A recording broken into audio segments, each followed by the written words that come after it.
안녕하십니까. 그동안 쌀이 울타리에서 만든 영상들 여러 편 모아보기 시작하겠습니다. 이번 이야기는 영감 떠난 후에 만난 영감에 대한 이야기입니다. 인생에서 가장 슬픈 것 중에 하나가 배우자가 먼저 떠나는 일입니다. 그 슬픔이야 어찌 말로 다 할 수 있겠습니까마는 세월이 흘러 생각지 않은 일로 새로운 짝을 만나는 일도 있지요. 과연 어떤 사연으로 인연이 되었을까요? 그 이야기 시작하겠습니다. 옛날 충청도 진천 지방의 어느 산골에 이시성을 가진 노부인이 살고 있었습니다. 부인은 몇 년 전에 영감이 세상을 떠나서 홀로 살고 있지요. 부인이 마당에서 일을 하고 있네요. 그때 김시성을 가진 노인이 지나가다가 쌀이 문 앞에 섰습니다. 실례합니다. 누구세요? 한양에서 일을 보고 고향으로 가는 나그네입니다. 산길을 넘어오자니 아침부터 지금까지 끼니를 걸렀습니다. 잠시 요깃거리나 신세를 좀 질 수 있는지요? 사례는 드리겠습니다. 그래요? 사례는 뭐려. 먼 길에 허기가 많이 지겠습니다. 헌데 지금은 먹을 게 떡만 있는데 어쩌지요? 어휴, 떡이면 어때요? 그거라도 고마워요.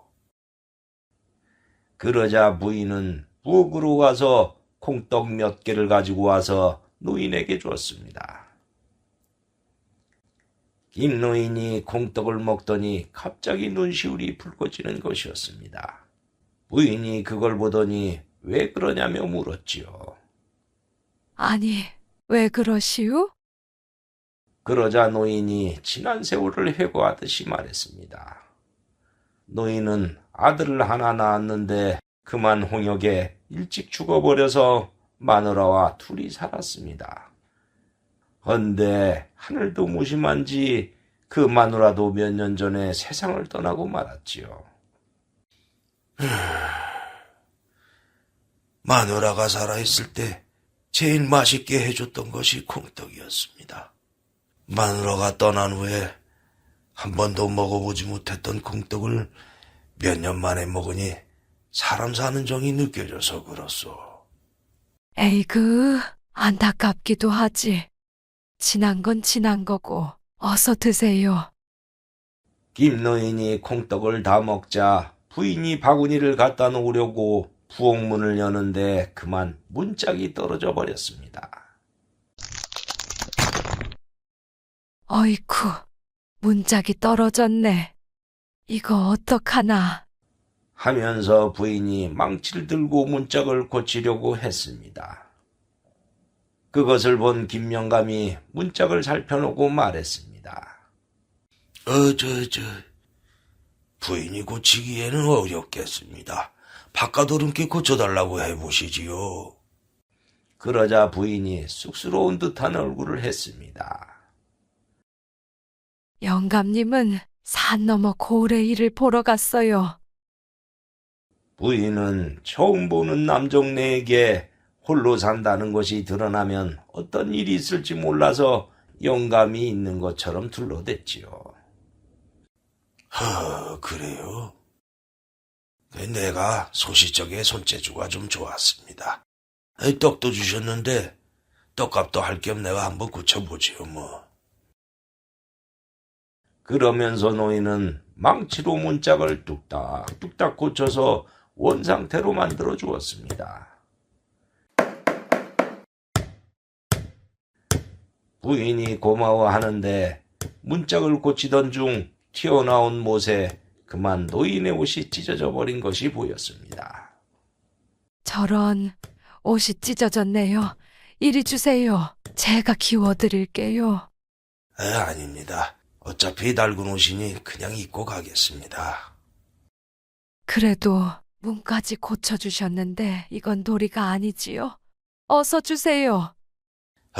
이거 정말 민폐가 이만저만이 아니오. 그렇게 해서 김노인은 영감이 입던 저고리로 갈아입고 찢어진 저고리를 주었습니다. 부인은 마루에 앉아 저고리를 정성껏 꿰매 주었는데 김노인은 그 정성스럽게 바느질을 하는 모습을 보며 따뜻한 정을 또 한 번 느꼈습니다.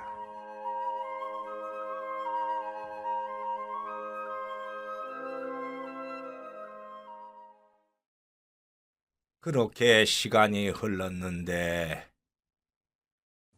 노인이 고마워하는데 옆방에 열린 문틈으로 제사 때 쓰는 지방이 보이는 것이었습니다. 노인은 그것이 이상해서 부인에게 물었지요. 에이, 저거는 제사 때 쓰는 지방 같은데 누구 제사가 있어? 그러자 부인은 당황하며 들켰다는 표정을 짓더니 한참 망설이다가 입을 열었습니다. 사실은 저도 혼자라우. 에이, 영감님은 다른 마을에 가셨다면서요? 영감과 혼인하고 나서 자식으로는 딸이 둘이 있었는데 둘 다 출가시키고 오순도순 살았지요. 어느 날 보부상이 영감에게 목화솜 장사를 하면 큰 돈을 벌 수 있다고 해서 함께 동업을 해서 장사를 했지요.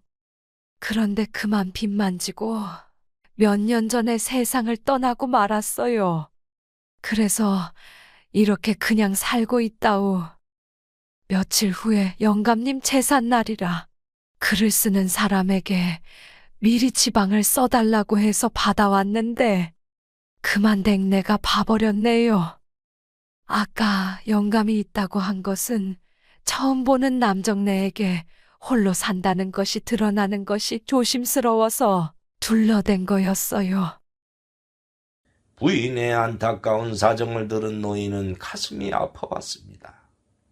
그리고 잠깐이었지만은 푸근한 정도 들어서 피차 홀몸이니 남은 인생이라도 서로 의지하며 살면 어떻겠냐는 말을 건네고 싶었지만 그만 쑥스러워서 차마 말을 꺼내지 못했습니다. 김노인이 떠나려고 하자 부인은 먼 길에 시장할 거라며 보자기에 떡을 더 싸서 주었고 김노인은 감사히 받아서 길을 떠났습니다. 김노인이 산길을 가다가 어느 고개에서 허기가 져서 바위에 걸터 앉아 부인이 싸준 떡을 먹고 있자니 자꾸 그 부인이 떠오르는 것이었습니다. 내 마음이라도 보여볼 거를 괜히 그냥 왔어. 노인이 아쉬운 마음에 혼잣말을 하고 있는데 그때 옆에 있던 나무 위에서 산까치 우는 소리가 들리는 게 아니겠습니까?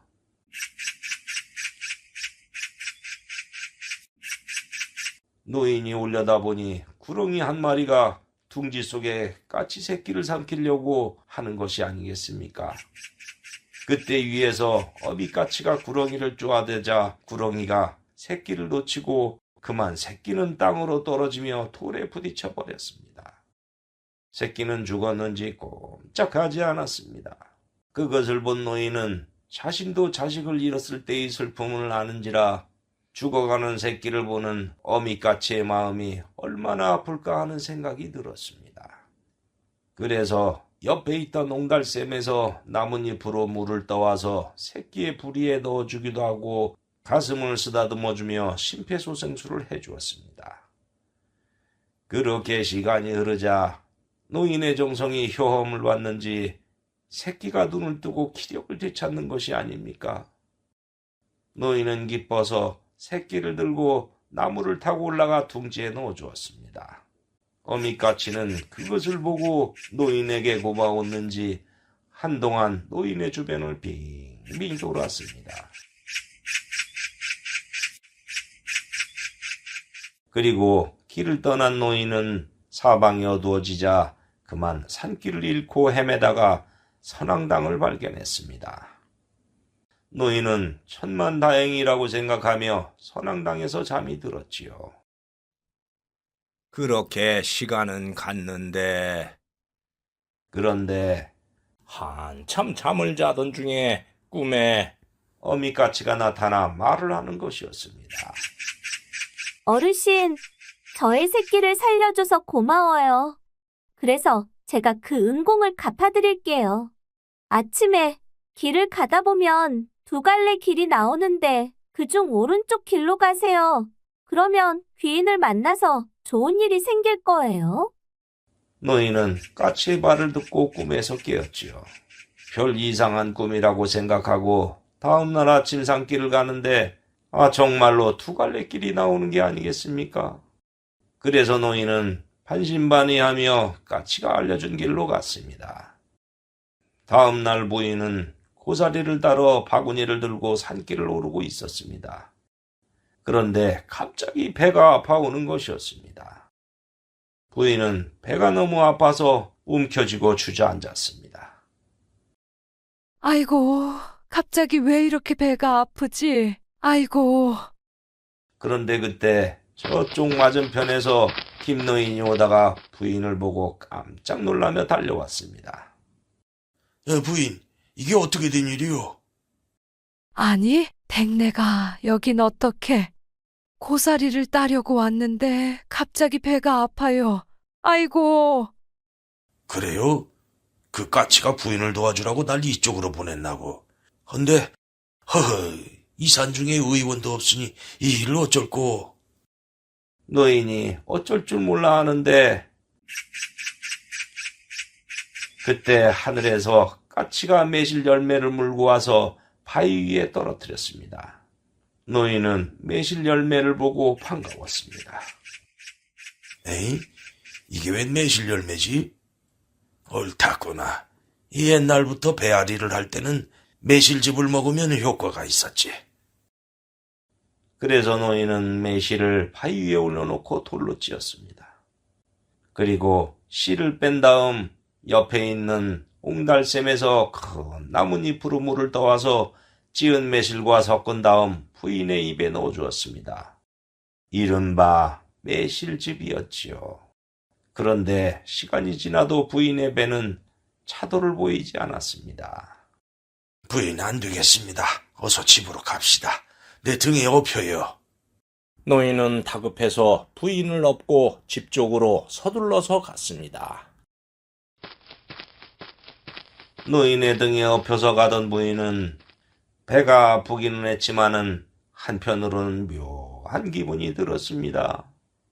노인을 다시 만난 인연도 그렇지만은 몇 년 만에 맞드는 남정네의 체온에 부근하고 듬직한 기분이 들어서 이게 도대체 몇 년 만에 느껴보는 감정인가 하는 생각이 들었지요.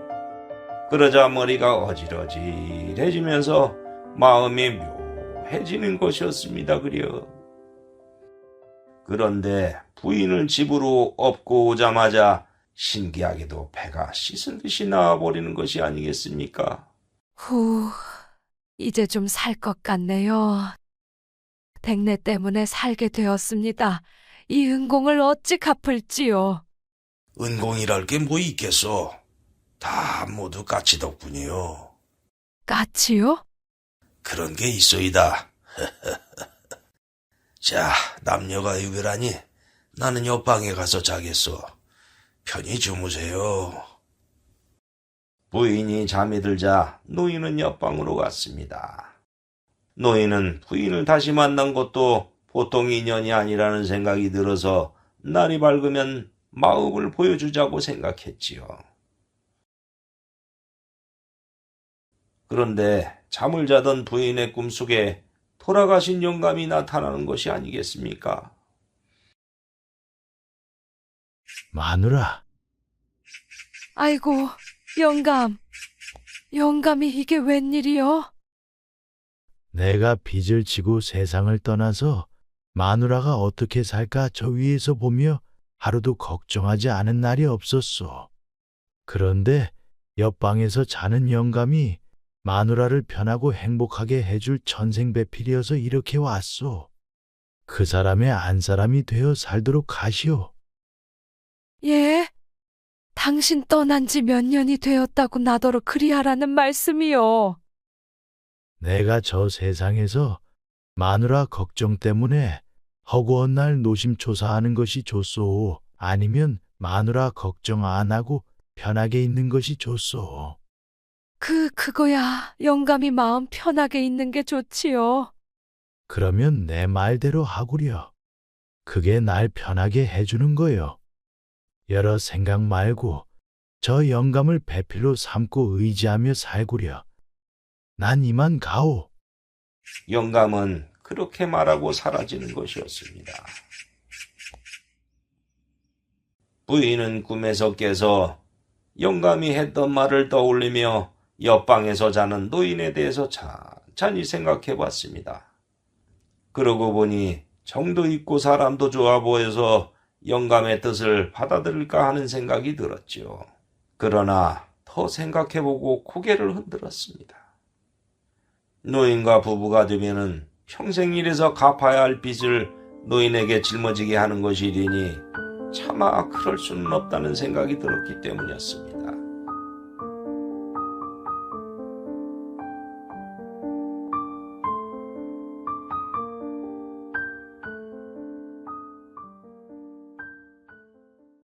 그렇게 되자 상황이 어떻게 되었는가 하면은 다음 날 아침 동업자가 와서 부인에게 옷감을 받더니 호통을 치는 것이었습니다.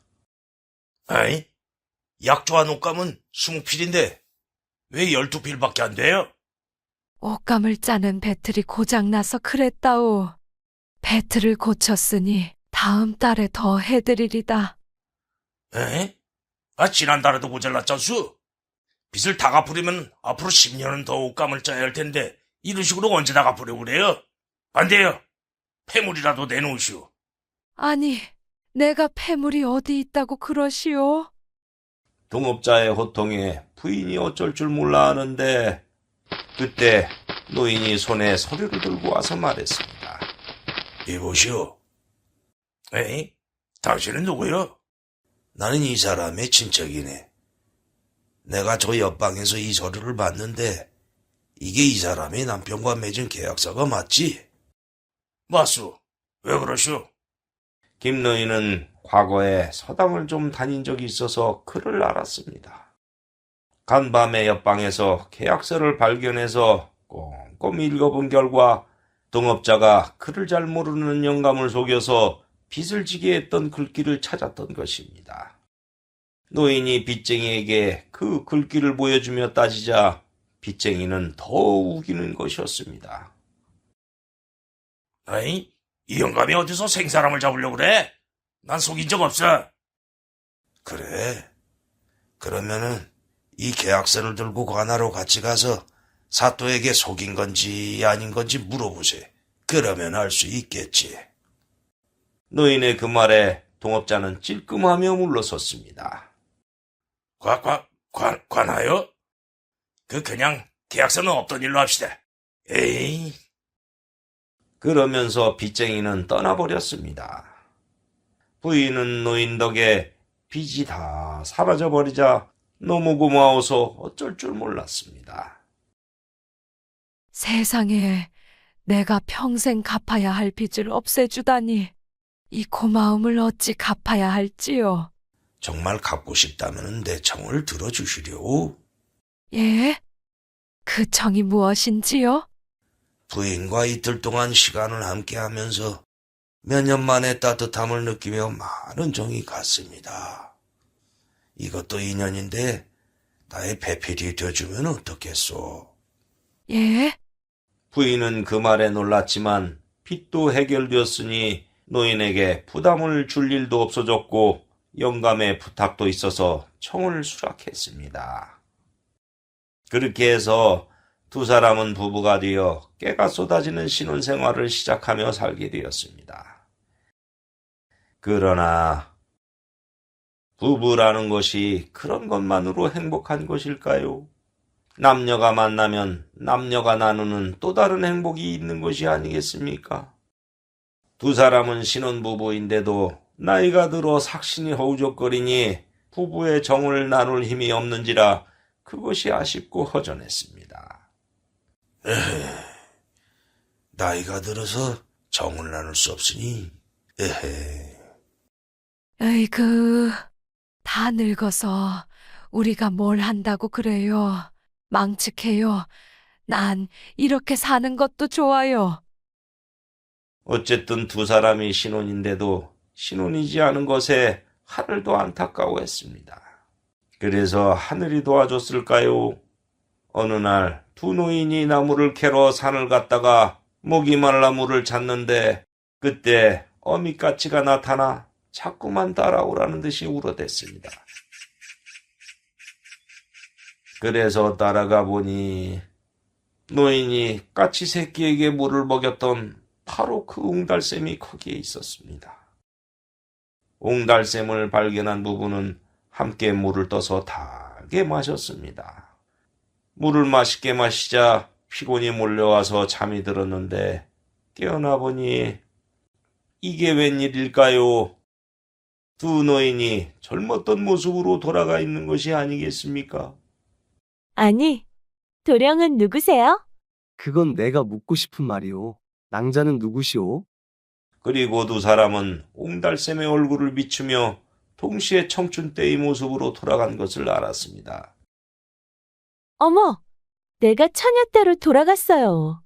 세상에 이런 일이. 우와, 나도 총각대의 모습이네. 세상에 이런 일이는 SBS에만 있는 줄 알았는데 우리에게도 이런 일이 있구려. 까치야, 고맙다 고마워.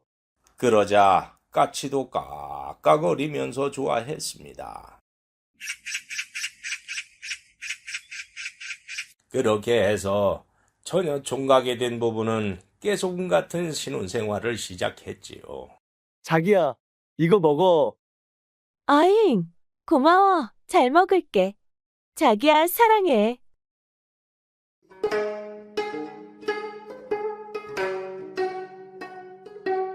그리고 밤이 오면은 두 사람은 힘이 철철 넘치는지라 밤마다 천국을 이루었고 오랫동안 행복하게 살았답니다. 좋은 일을 하면은 저렇게 복을 받는가 봅니다.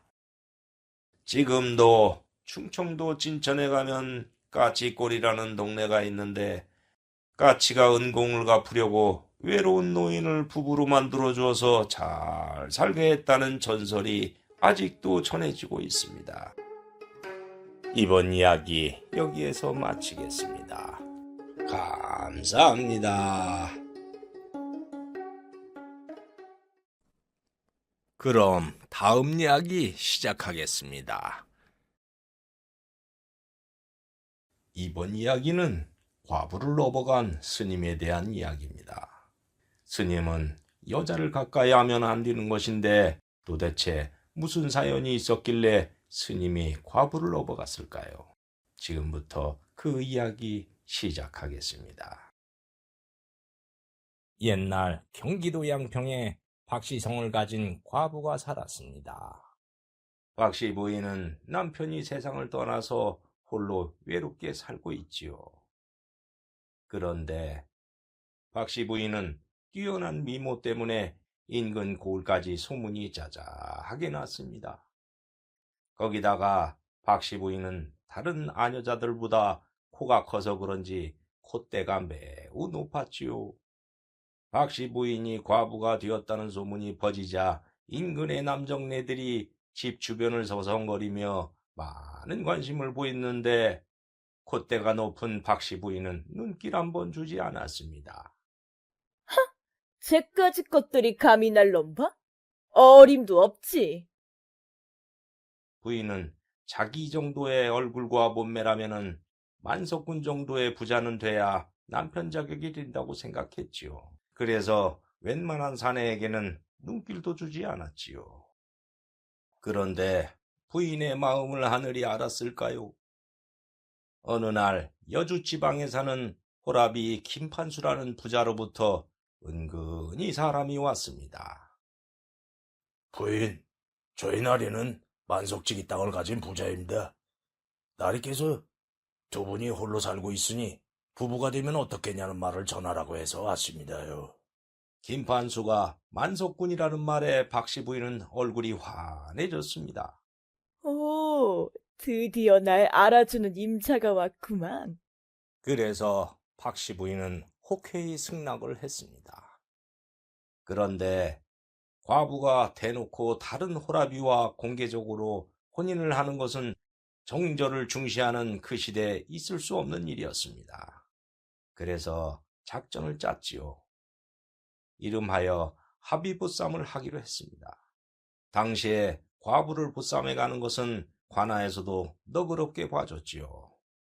그래서 부인이 기다리고 있다가 자연스럽게 보쌈을 당하고 김판수의 머슴들이 보쌈을 당했다고 떠드는 쇼를 벌이기로 약속을 했지요.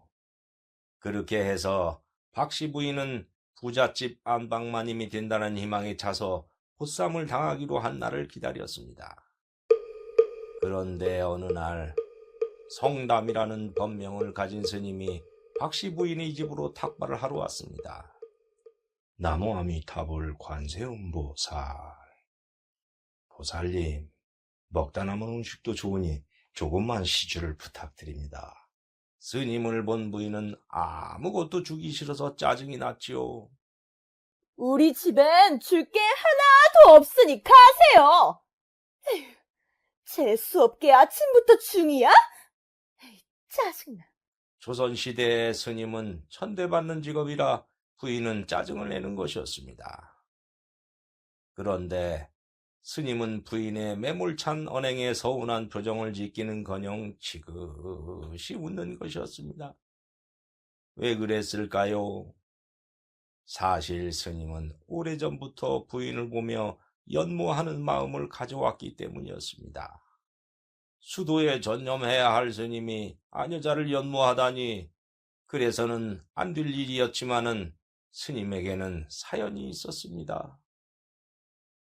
성담 스님은 원래 스님이 아니었습니다. 스님의 속세 이름은 김용환으로 조정에서 호조참의라는 높은 관직이 있었는데 명나라에 바치려고 보낸 귀한 곡물이 중간에 사라져버리는 사고가 나버렸습니다.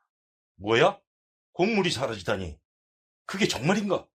정말이네. 자네의 목숨이 위험하게 됐어.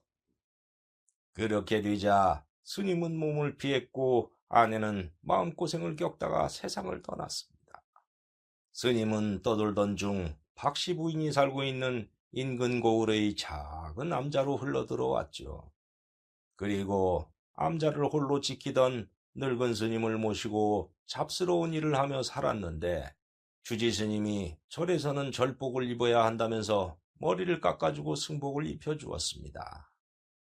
헌데 어느 날 노스님이 갑자기 돌아가시자 갈 곳도 없는지라 홀로 암자를 지키며 살고 있었습니다. 그래서 성담 스님은 승복만 입었을 뿐 속세 사람이라고 할 수 있으니 부인을 연모하는 것도 이해가 갈 일 아니겠습니까? 어쨌든 스님은 노스님을 따라서 불경도 보고 참선도 조금 해서 뭔가 보는 눈이 생겼을까요?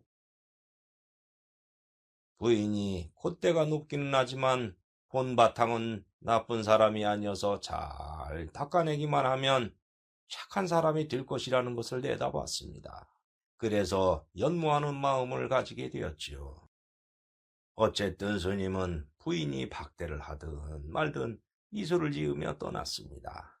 그런데 며칠 후 박씨 부인이 약속 보쌈을 한다는 것이 새어나가서 장터에서 탁발을 하던 스님의 귀에까지 들렸는데 내일 밤이 약속 보쌈을 하는 날이라고 하는 것이었습니다. 그 말을 들은 성담 스님은 더 늦으면 안 되겠다는 생각에 이리저리 생각하다가 작전을 짰습니다.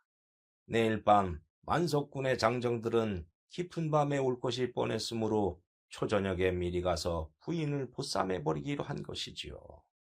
스님은 다른 고을에 가서 장정 몇 사람에게 엽전을 주면서 보쌈을 할 때 뒤에서 소리를 질러달라는 부탁을 했습니다.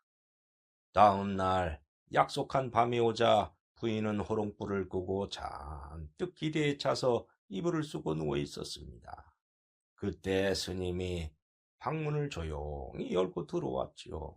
부인은 깜깜한 방 안이라 남정대가 보이지 않았지만 기다리고 기다렸던 보쌈이라 눈을 꼭 감고 몸을 내맡겼고 스님은 부인을 큰 자루에 넣어서 들쳐매고 집을 나갔습니다. 그러자 문 밖에서 대기하고 있던 장정들이 따라가는 척 신용을 내며 소리를 질러댔습니다. 박씨 부인이 보쌈을 당했다. 저놈 잡아라, 잡아라. 에이, 그럼 얼마나 빠른지 놓쳐버렸네. 예, 나쁜 놈아, 이놈아. 에이, 가서 잘 살아라. 고을 사람들은 집에서 그 소리를 듣고 속으로 잘 됐다고 생각하며 마음으로 잘 살라고 빌어주었지요. 부인을 들쳐매고 암자의 요사체로 온 스님은 자루를 풀었습니다. 그리고 깜깜한 방 안에서 부인은 스님이 만석군인 것으로 알고 몸을 맡겼고 두 사람은 남녀의 정을 나누었지요.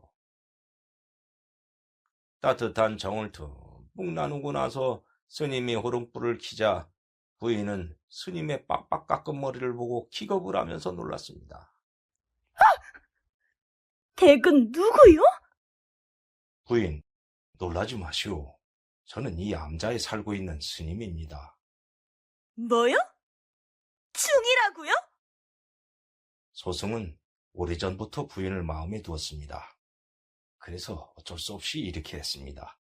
저의 마음을 받아주십시오. 뭐야? 난 만석군에게 가는 줄로 알았는데 중한테 오다니. 아이고, 내 인생 망쳤네. 아이고. 가만. 그러고 보니 우리 집에 가끔 왔던 얼굴이네? 그리고 부인은 가만히 생각해 봤지요. 내일이면 포쌈을 당했다는 소문이 퍼질 것이고 이미 몸을 섞어버렸으니 만석군에게 간다고 해도 피자 맞을 것이 뻔해서 부인은 그야말로 진퇴양난이 되어 어쩔 줄 몰라 했습니다.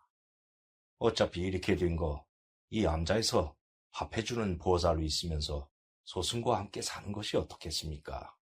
뭐요? 중하고 살라고요? 말도 안 돼요! 부인, 사실 저는 스님이 아닙니다. 예? 스님은 부인에게 과거를 밝히고 스님으로 살 수밖에 없었던 사연을 모두 말했지요. 그러니 내가 승복을 입긴 했지만 속세 사람이라면 속세 사람이니 부인과 살아도 되지 않겠소? 그 말을 들은 부인은 조금 이해가 되기는 했지만은 부귀영화를 누리려던 마음은 버릴 수가 없었습니다. 그래서 날이 새면 기회를 봐서 도망치기로 했지요. 그런데 다음 날 스님이 부인에게 아침밥을 해주려고 공양간에서 밥을 짓던 중 뗄나무에서 독사가 나오더니 스님의 다리를 물어버리는 일이 일어났습니다. 아야, 에이? 저건 독사잖아. 한편 부인은 스님이 공양을 해주러 부엌으로 가는 틈을 타서 얼른 문을 열고 나와서 도망을 치는데 그때 스님의 비명소리가 들리는 것이었습니다. 그래서 혹시나 하고 공양간으로 가봤지요.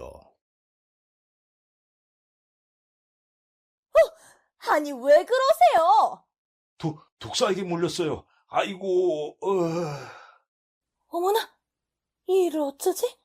부인은 도망치려고 했으나 잠시 후에 목숨을 잃을지도 모르는 급박한 상황을 보고 차마 그냥 갈 수가 없어서 일단 스님을 부축해서 방으로 들어왔습니다.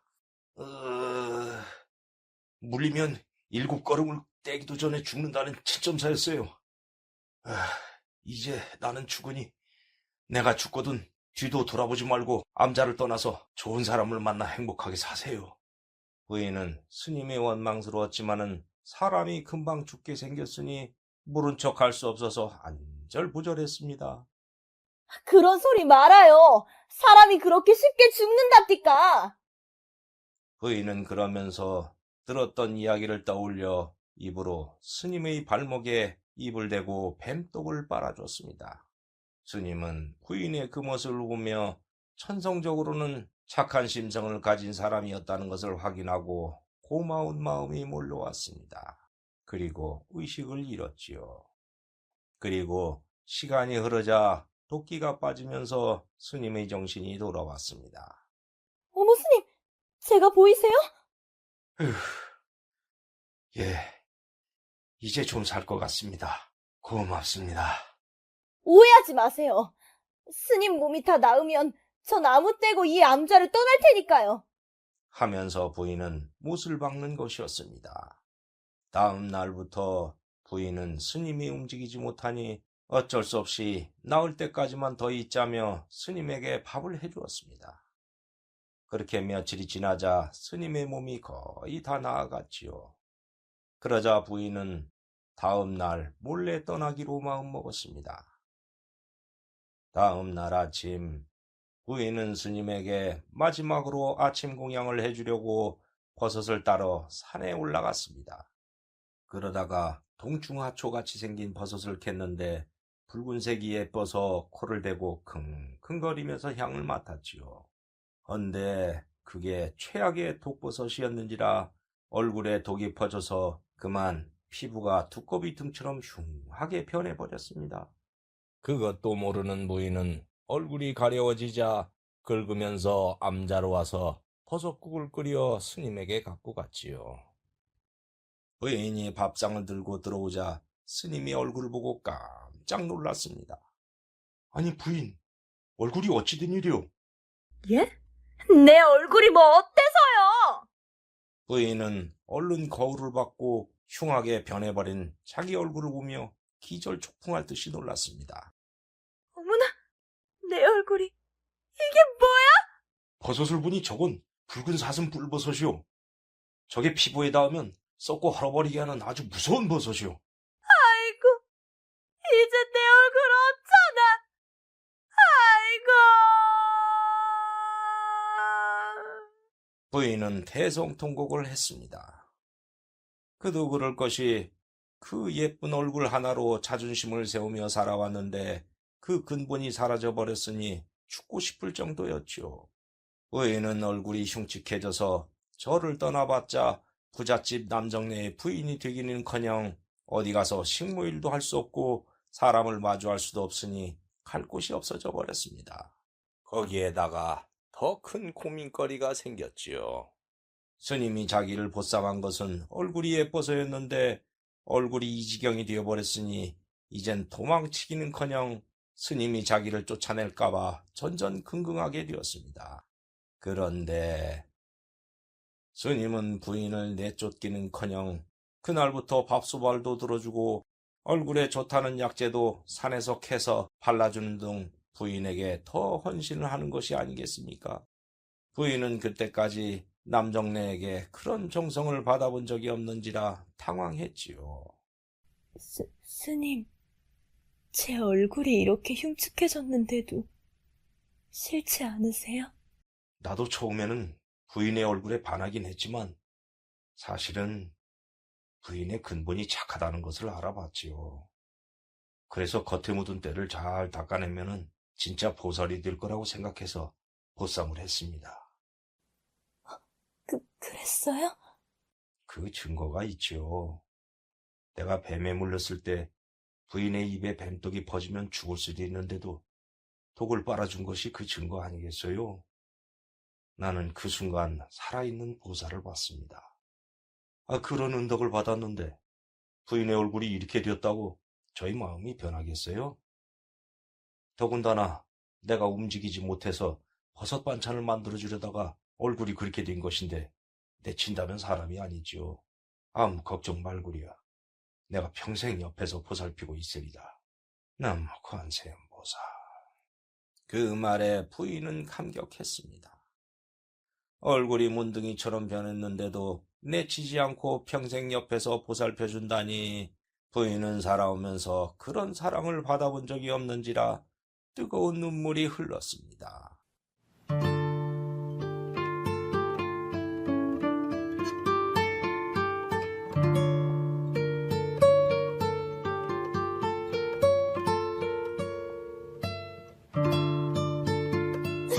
스님,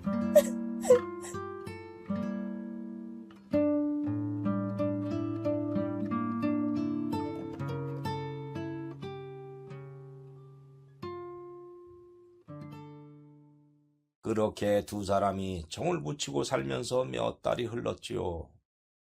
어느 날 부인이 마당을 쓸고 있는데 어떤 아주머니 신도가 기도를 하러 왔습니다.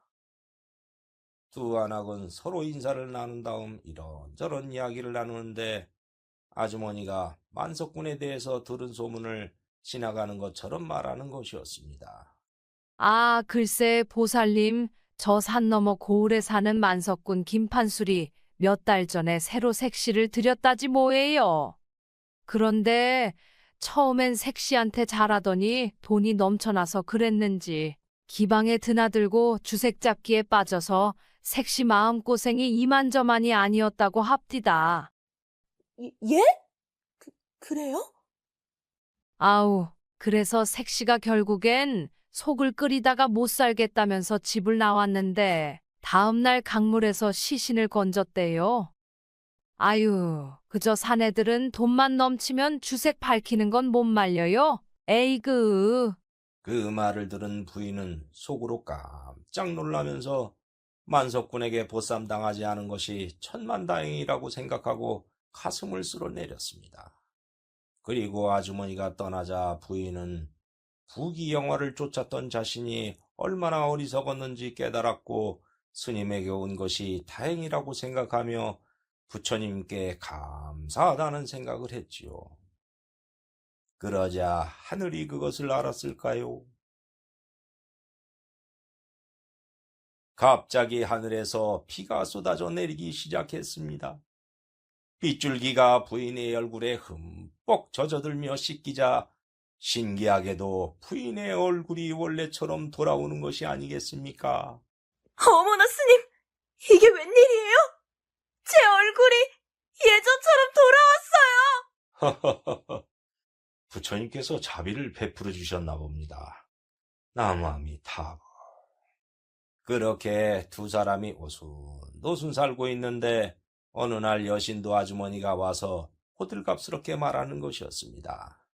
스님, 큰일 났어요. 한양에서 온 포졸들이 성담 스님을 찾으며 인근의 암자들을 뒤지고 있대요. 이게 무슨 일이에요? 그 말을 들은 스님과 부인은 깜짝 놀랐습니다. 조정에서 스님이 암자에 숨어 있다는 것을 알고 체포하러 온 것이 틀림없었기 때문이었습니다. 아주머니도 무섭다며 떠난 후 두 사람은 어찌할지 갈피를 잡을 수 없었습니다. 이제 막 사랑이 무르익어 행복한 생활을 한 지 얼마 되지도 않았는데 스님이 포도청으로 압송되면 목숨을 잃을 것이 뻔했고 그렇게 되면 부인은 살아도 사는 게 아니었기 때문이었습니다. 부인, 일단 몸을 피하고 봅시다. 그렇게 피하려고 두 사람이 방에서 간단한 짐을 갖고 나오는데 하늘도 무심하시지 포졸들이 들이닥치고 말았습니다.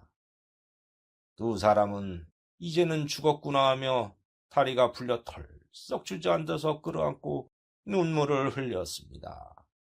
아유, 임자, 이제 다 끝났어. 아이고, 내 인생에서 제일 행복한 시절이 왔나 싶었는데 이렇게 되다니요. 그렇게 두 사람은 모든 것이 끝났다면서 하염없이 눈물을 흘렸지요. 그런데 이게 웬일일까요? 들이닥친 포졸들은 스님을 체포하러 온 것이 아니라 어명을 전달하러 왔던 것이었습니다. 어명이요. 전 호조 참의 김용화는 어명을 받으시오. 스님은 놀라며 어명을 받들었는데 내용은 다음과 같았습니다. 스님이 몸을 피한 몇 년 후 스님이 담당했던 공납물이 사라진 것은 반대쪽 당파 사람들이 만들었던 계략이라는 것이 드러났던 것입니다. 그래서 추상전하는 스님의 관직을 복권시키고 궁으로 들어오라는 어명을 내린 것이었습니다. 김용화는 추상전하의 어명을 받들어 속히 궁으로 입궐하도록 하시오. 스님과 부인은 뜻하지 않게 팔자가 피어버리게 되자 깜짝 놀랐습니다. 그리고 추상전하의 하명에 감동했습니다. 그리고 군관과 포졸들이 떠난 후 두 사람은 다시 높은 관직으로 돌아가면 부귀영화가 기다리고 있을 테지만 생각하다가 고개를 흔들었습니다.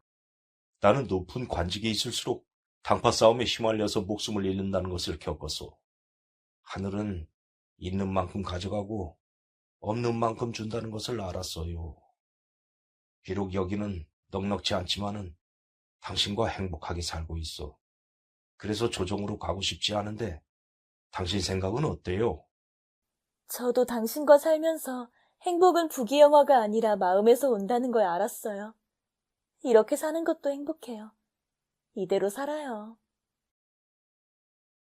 그렇게 결정을 내리자 스님은 불심이 깊은 젊은 스님에게 암자를 드린 후에 암자를 떠나 속세 사람으로 부인과 함께 오래도록 행복하게 살았다고 합니다. 지금도 경기도 양평에서 홍천으로 가는 중간의 깊은 산 속에 그 암자터가 있고 암자터에는 작은 오두막이 하나 있습니다. 오두막은 오직 참선만 하는 스님들이 돌아가면서 한철 머물다가 떠나고 나는데 그 오두막 이름은 수다원이라고 합니다. 수다원의 의미는 욕심을 버리자 비로소 진리를 추구하는 경지에 이르렀다는 뜻이라고 합니다. 지금까지 이야기는 제가 직접 그 수다원을 둘러보고 들은 전설을 참고해서 쓴 것입니다. 그러하니 참선하시는 스님들을 위해서 가급적 수다원의 방문을 삼가해 주시면 고맙겠습니다. 과부를 업어간 스님 이야기 여기에서 마치겠습니다. 감사합니다. 그럼 다음 이야기 시작하겠습니다.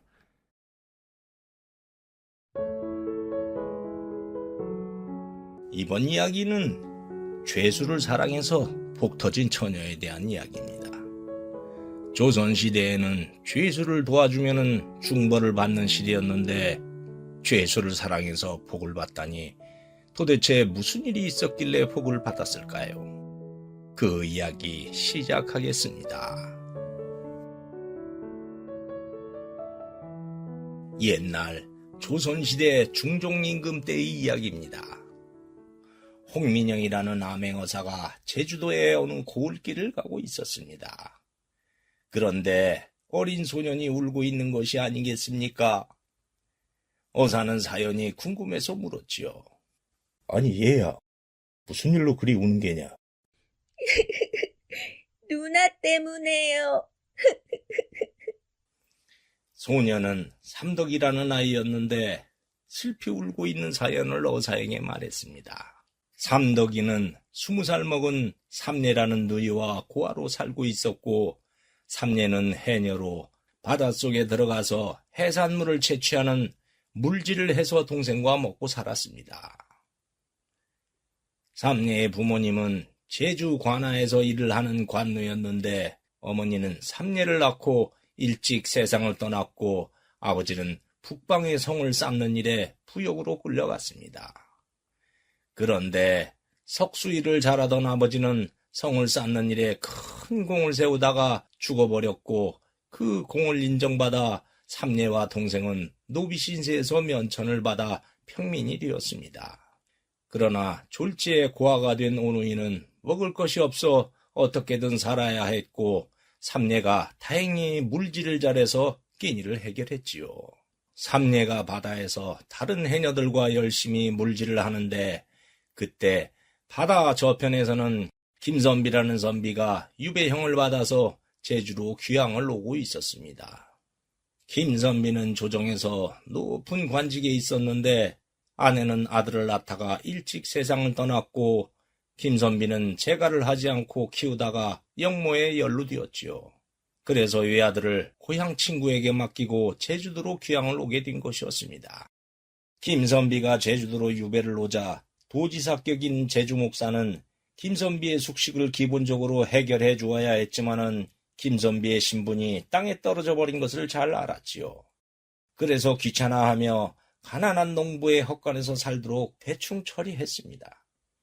농부는 김선비가 귀향을 온 죄수라 구박하며 멸시했습니다. 에잉, 가뜩이나 먹고 살기 힘든데 입이 또 하나 생겼어. 우리도 먹을 것이 없으니 줄 게 없어요. 먹을 건 알아서 찾든가 하고 잠은 헛간에서 자시오. 그렇게 해서 김선비는 헛간에서 자면서 먹을 것을 스스로 구해서 먹어야 했습니다. 조정에서 높은 관직에 있던 양반이 어느 날 스스로 먹을 것을 구해야 하니 김선비의 고생은 이만저만이 아니었지요. 그러던 어느 날 삼례가 밭안일을 끝내고 집에 오다가 멀리서 김선비가 칡뿌리를 캐는 것을 보게 되었습니다. 김선비는 칡뿌리라도 캐서 먹으려던 것이었지요. 그 모습을 본 삼례는 고을 안악으로부터 김선비에 대해서 들은 이야기가 떠올랐습니다. 에이그, 한양에서 잘 나갔으면 뭐하나. 이제 죄인이 되어서 저렇게 풀뿌리 캐서 먹고 있으니 사람 팔자 알 수 없는 거요. 삼례는 김선비가 조만간 굶어 죽을 게 뻔하다는 것이 눈에 보이는 듯 했지요. 삼례는 고아가 된 후에 먹을 것이 부족해서 동생과 함께 매일 굶주렸던 기억이 떠올랐습니다. 인생에서 가장 슬픈 것이 배고픈 서름이라는 말이 있듯이 삼례는 배고픈 서름을 누구보다 잘 알고 있어서 선비를 모른 척할 수가 없었습니다. 그래서 삼례도 어려운 살림이기는 했지만은 선비에게 보리쌀이라도 주고 싶었지요. 허나 자신은 천한 노비 출신인데다가 외간 남정네라 부끄러워서 동생 삼덕이를 시켜서 먹을 것을 주게 했지요. 삼덕이는 삼례가 시킨 대로 몰래 먹을 것을 놓고 사라지곤 했고 김선비는 그것을 보고 놀라며 감격했습니다. 아니, 누가 여기에 보리쌀을 갖다 놨지? 세상에 이렇게 고마울 수가. 김선비는 그 덕분에 굶지 않고 목숨을 부지하게 되었습니다. 김선비는 누가 도움을 주는지 궁금했지만 도무지 알 수 없었지요. 그러던 어느 날 삼례가 바다에서 물질을 하다가 그만 물속의 바위에 다리를 다쳐 파도에 휩쓸려 죽을 위기에 놓이는 일이 일어났습니다. 사람 살려! 그때 때마침 김선비가 그것을 봤습니다. 김선비는 마침 옆에 있던 나무 판자를 타고 삼례에게 다가가 끌고 무트로 올라왔습니다. 이보시오, 정신 차려요! 그래도 삼례가 숨을 쉬지 않자 김선비는 급한 상황이라 인공호흡을 시키려고 했습니다. 그런데 삼례가 토했는지 입 주위에 음식 찌꺼기들이 붙어 있는 게 아닙니까? 김선비는 기분이 조금 그렇기는 했지만은 사람이 죽어가고 있는지라 그런 걸 생각할 겨를이 없었지요. 그래서 두 손가락으로 삼례의 코를 막고 자신의 입을 삼례의 입에 대고 공기를 불어넣어주는 인공호흡을 했습니다. 제발 정신 차려요. 그렇게 한참 인공호흡을 하자 삼례의 숨이 터지면서 드디어 숨을 쉬는 것이었습니다. 이게 어떻게 된 일이지요? 처녀가 물에 빠져서 정신을 잃었길래 내가 무트로 꺼냈소. 그래요? 헌데 물에 빠져서 정신을 잃으면 숨을 못 쉬는데 제가 어떻게 숨을 쉬어서 깼지요? 급한 상황이라 어쩔 수 없이 인공호흡을 했소. 선비로부터 인공호흡을 어떻게 했다는 말을 들은 삼례는 포를 쓰다듬다가 음식물이 묻어 있는 것을 봤습니다. 그래서 깜짝 놀랐지요. 아무리 사람을 구하려고 그랬다지만은 세상에 토사물이 있는데도 거리낌 없이 입을 대고 인공호흡을 해주었다니 선비의 헌신적인 행동에 삼례는 감동을 해버렸습니다. 그리고 곧 이어서 부끄러움이 몰려왔습니다. 그때 당시에는 손만 잡혀도 큰일인데 말이 인공호흡이지 어쨌든 남녀의 입술이 서로 만나버리는 일이 일어났으니 엄청난 사건이 되는 게 아니겠습니까? 삼례의 볼이 붉어지자 그것을 본 김선비가 말했지요. 내가 처녀에게 무슨 흑심이 있어서 그런 건 절대 아니었소. 사람이 죽어가는데 무슨 수를 써서라도 살려내야 하는 상황이라 그 방법밖에 없어서 그랬소. 이해하시오.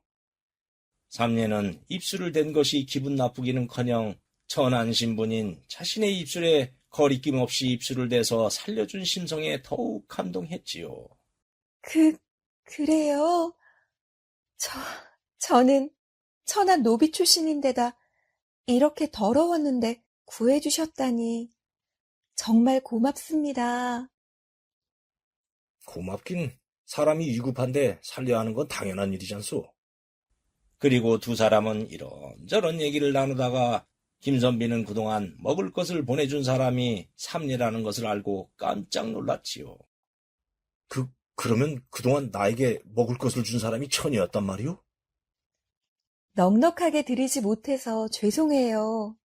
저희도 먹을 게 부족한지라. 죄송하다니 그것만도 감지덕지였소. 처녀가 아니었다면 난 죽었을 게요. 그동안 그 사람이 고마워서 내가 얼마나 찾았는지 아시오? 이렇게 만날 줄은 몰랐소. 그렇게 해서 두 사람은 서로 알게 되었지요. 그 후 삼례는 김선비가 목숨을 구해준 은인인데다가 심성도 좋아 보여서 마음이 조금씩 기울었습니다. 더구나 의지할 사람 없는 고아로 그동안 외롭게 동생을 키우며 척박하게 살아오다 보니 더없이 기대고 싶은 마음이 생기는 것이었지요. 그래서 조금이라도 먹을 것이 있으면 더 갖다 주는가 하면은 김선비가 글을 쓰고 싶어 한다는 것을 알고 지필묵도 구해다 주는 등 많은 도움을 주었습니다. 그런 세월이 가는 동안 김선비는 삼례가 너무 고마웠습니다. 그래서 가난한 삼례의 살림에 어떻게든 도움을 주고 싶은 마음에 매일 바닷가에 나와 생각에 잠겼습니다. 그러던 어느 날 바닷가에 넓게 펼쳐져 있는 갯바위로 된 안반을 보다가 좋은 생각이 떠올랐습니다. 제주도는 뻘이 없어서 염전이 없는지라 육지에서 온 소금을 사서 먹었기 때문에 소금이 금가시였습니다. 헌데 저 넓은 안반에 염전을 만들어서 소금을 생산한다면 그야말로 그 소금은 부르는 게 값이 들 게 뻔했지요.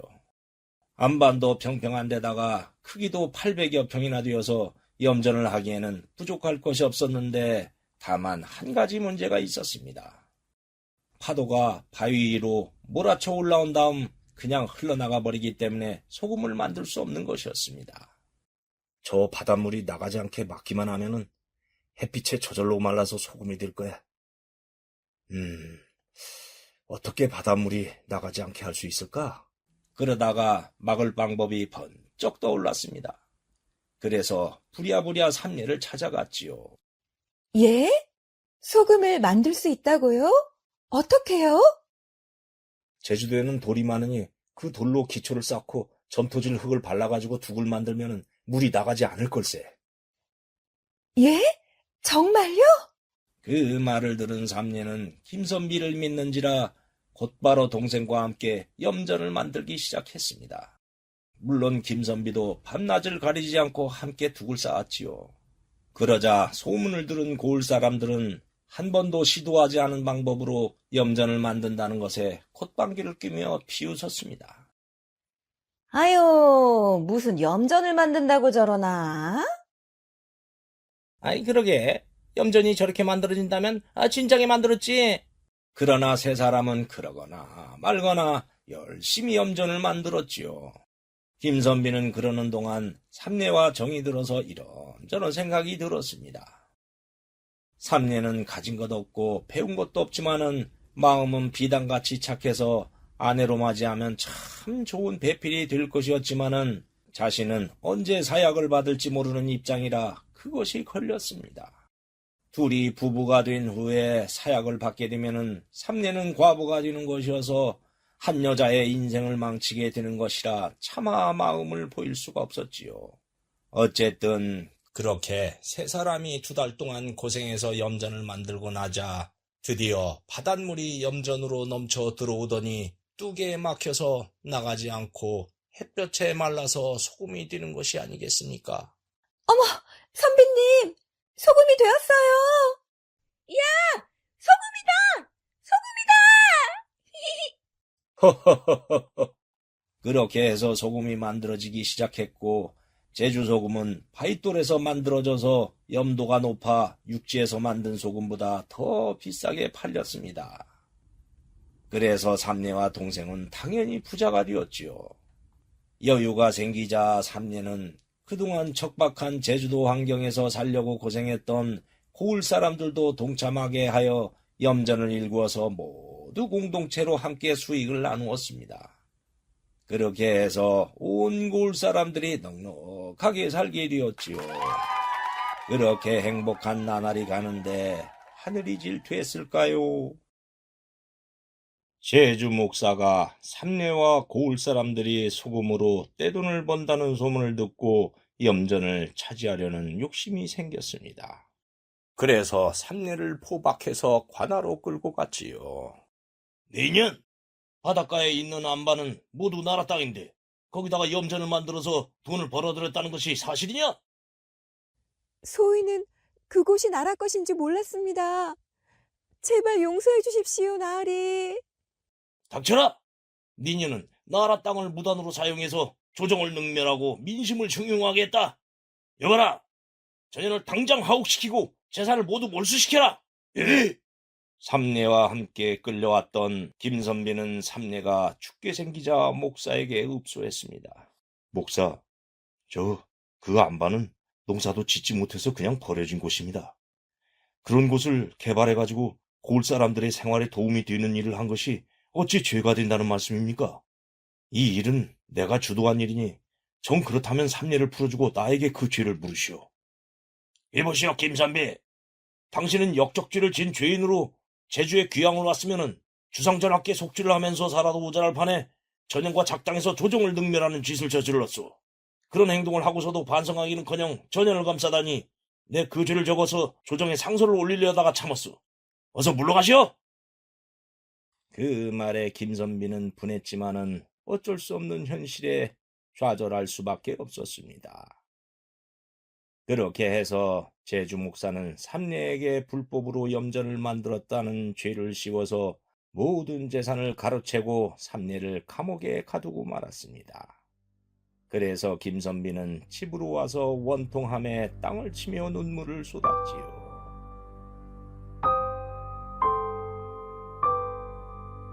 삼례.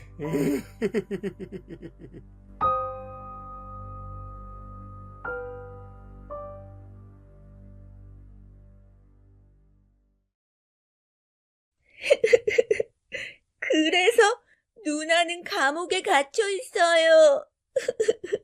그런 천하의 괘씸한 관리가 있었단 말이냐. 알겠다. 내 이놈을 당장. 암행어사는 삼례의 동생에게 모든 사연을 듣고 분노하여 그 길로 제주 관하로 가서 암행어사 출두를 했습니다.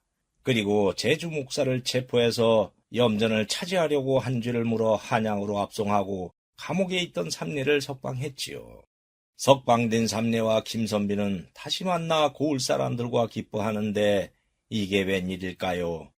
그때 조정에서 어명이 왔습니다. 김선비의 영모가 누명으로 밝혀져서 임금은 김선비를 자유로운 신분으로 석방시켜준다는 하명이었습니다. 그래서 김선비는 신분도 되찾고 이제 어디든지 갈 수 있는 자유의 몸이 되었지요. 그렇게 되자 김선비는 그제야 삼례에게 마음을 비쳤습니다. 이북의 삼례, 그동안 내 신분이 죄인이라 내 마음을 보이지 못했네. 근데 이제 자유롭게 되어서 내가 이렇게 왔네. 내가 그동안 삼례와 함께하면서 많은 정을 느꼈네. 내 처가 되어주면 어떻겠는가. 삼례는 평소에 김선비에게 의지하고 싶었지만은 노비였던 자신의 신분 때문에 마음을 비치지 못했는데 뜻밖의 김선비가 그 말을 하자 놀랐습니다. 나리, 소인 같은 천한 것이 감히 나리의 반려자가 될 수 있는지요? 그게 무슨 말인가? 나는 유배자가 되어서 모든 것을 잃고 살면서 신분이라는 건 껍데기에 불과하다는 것을 알았네. 행복은 마음에서 오는 것이지 신분이나 출세가 아니네. 그러니 나에게는 삼례만큼 착하고 좋은 배필감이 없어. 내 마음을 받아주겠는가? 제 마음은 진작에 나리께 가 있었습니다. 받아주다니요. 오히려 고마울 뿐입니다. 오, 삼례. 그렇게 해서 두 사람은 혼례를 올리고 부부가 되었습니다.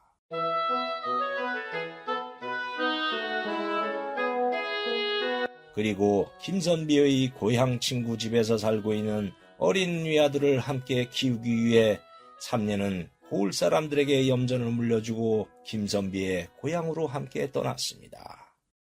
그렇게 해서 삼례는 김선비의 아들을 친자식처럼 키우며 오래도록 행복하게 살았다고 합니다.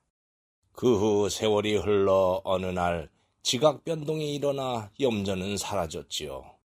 그렇게 염전이 사라진 후 오랜 세월이 또 흘렀고 명종 임금 때 강렬하는 사람이 제주 목사로 부임해서 왔습니다.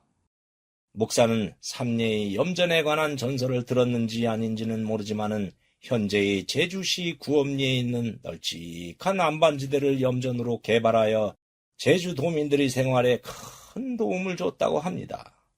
지금도 제주시 구엄리에 가면은 안반에 만들어진 염전이 옛 모습 그대로 있어 사람들에게 제주 사람들의 애환을 알려주고 있다고 합니다. 가난하고 어려운 사람을 도우면 삼례처럼 저렇게 복을 받는가 봅니다. 오늘날 세상이 각박해서 나만 생각하며 살아야 잘 사는 것이 현실이기는 하지만은 남을 생각하며 사는 것도 좋은 인생이라고 생각합니다. 대궐 같은 집에서 비싸고 맛있는 것을 먹는 것이 오래 사는 것일 수도 있지만은 남을 생각하고 봉사하는 사람은 머리에서 옥시토신과 도파민이라는 호르몬이 솟아나와 몸도 건강하게 하고 행복한 기분도 주기 때문에 일반인보다 무려 44%나 장수하며 산다는 것을 미국의 코넬 대학에서 밝혀냈습니다. 그러하니 어려운 이웃을 더 생각하고 배려하면서 살면은 내 몸도 건강해지고 행복한 마음이 들어서 오래오래 장수할 수 있으니 오래 살고 싶으면 본인에게 이보다 더 좋은 게 있을까요? 오늘 이야기 여기에서 마치겠습니다. 감사합니다. 구독과 좋아요를 누르면 다음에 영상이 새로 만들어졌을 때 먼저 보실 수 있습니다.